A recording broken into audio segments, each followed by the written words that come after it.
ठीक है, नंबर की भागदौड़ से अपने बच्चों को बचाना है। अगला क्वेश्चन सामने आपकी स्क्रीन पर आ गया, ये रहा नेक्स्ट क्वेश्चन।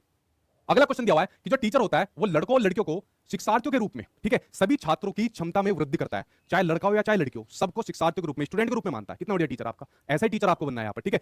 तो शिक्षक किस पर अमल कर रहा है, जेंडर इक्वलिटी पर या फिर सेक्सुअल वाइज पर, प्रोग्रेसिव थिंकिंग पर या फिर ग्लोबल ट्रेंड्स के ऊपर। देखिए मैं आपको एक चीज समझा देता हूं, मैंने इसके लिए एक पिक्चर भी ली हुई है, आई होप आप लोग उसके माध्यम से समझ जाओगे। देखिए ये पिक्चर के माध्यम से मैं आपको समझाता हूं, ठीक है। तो ये तो हूं मैं, ठीक है, यहां पर बनाता हूं, ये जो आपको दिख रहा है ये तो मैं हूं, यहां पर आपका सर, ये है सचिन, ठीक है, और ये वाले हो आप, ठीक है। आप में से कुछ बच्चे होंगे और आप में से कुछ बच्चे होंगे जो आप लोग वीडियो देख रहे हो, तो दोनों ही तरीके के आप लोग बच्चे होंगे, ठीक है। जिसका निक्कर से निकलने को हो रहा है तो देख लेना है किसका, और जिसका ये वाला है देख लेना।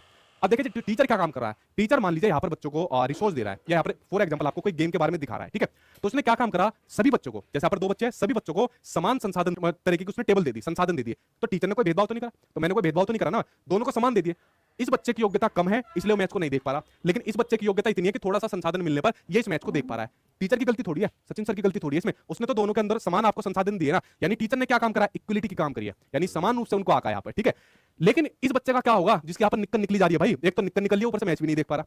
तो यहाँ पर टीचर क्या काम करेगा, यानी यहाँ पर जो सचिन है वो क्या काम करेगा, वो बच्चे की क्षमता के अकॉर्डिंग उनको संसाधन देगा, बच्चे की किसकी एबिलिटी जो भी बच्चे के अंदर रहेगी उसको संसाधन देगा। मान लीजिए इस बच्चे को एक ये संसाधन, एक ये टेबल देने से अपने लक्ष्य को प्राप्त कर रहा है, तो दूसरे बच्चे को इसकी क्षमता के अकॉर्डिंग, यानी मैंने क्या काम करे, दो बॉक्स यहाँ पर दे दिए और इस बच्चे ने भी अपने लक्ष्य को प्राप्त कर लिया। अरे भाई इसमें तो इसका निक्कर भी उठ गया अच्छा देखो संसाधन देते इसका निक्कर भी उठ गया। तो दोनों बच्चों ने अपने लक्ष्य को प्राप्त कर लिया। जैसे मान लीजिए आप उसका लक्ष्य था मैच देखने का, उसी प्रकार जो आपका टीचर रहता है, टीचर प्रत्येक बच्चे की क्षमता के अकॉर्डिंग, चाहे किसी का आईक्यू लेवल कम हो, किसी का आईक्यू लेवल ज्यादा हो, उसकी क्षमता के अकॉर्डिंग उसको शिक्षण प्रदान कराए ताकि उसके लर्निंग आउटकम यहाँ पर उसको मिल पाए, यानी बच्चा अपने लक्ष्य को प्राप्त कर पाए। तो इक्वलिटी बढ़िया होता है, यहाँ पर टीचर ने कोई पार्शलिटी नहीं करी किसी के बीच में। बट अगर इससे भी बेस्ट की बात करी जाए तो इससे बेस्ट होता है आपका इक्विटी होता है, जिसके बारे में आपका राइट टू एजुकेशन भी बात करता है, ठीक है। आप लोग इसके बारे में समझ गए, इक्वलिटी और इक्विटी, समानता और समता, ये दो वर्ड के ऊपर आपको विशेष ध्यान देना है। अब देखिए यहाँ पर इसने क्या दिया हुआ है, यहाँ पर दिया हुआ है जेंडर इक्वलिटी की बात हुई है। अगर ये भाई यहाँ पर जेंडर इक्विटी होता ना, क्वेश्चन फंस जाता है आपका, ठीक है। तो हम लोग यहाँ पर जेंडर इक्वलिटी मान लेंगे, क्योंकि चाहे लड़का हो चाहे लड़की हो, इसने सभी को एक शिक्षार्थी के रूप में यहाँ पर माना हुआ है, ठीक है। ये आप लोग यहाँ पर समझ गए, कोई यहाँ पर सेक्सुअल वाइज नहीं कर रहा, कोई जेंडर वाइज नहीं कर रहा, इसने चाहे लड़का हो लड़की हो सभी को एक स्टूडेंट के रूप में माना है। अगर इनको अलग अलग मानता तो जेंडर वाइज मतलब वो करता, लेकिन इसने ऐसा नहीं करा।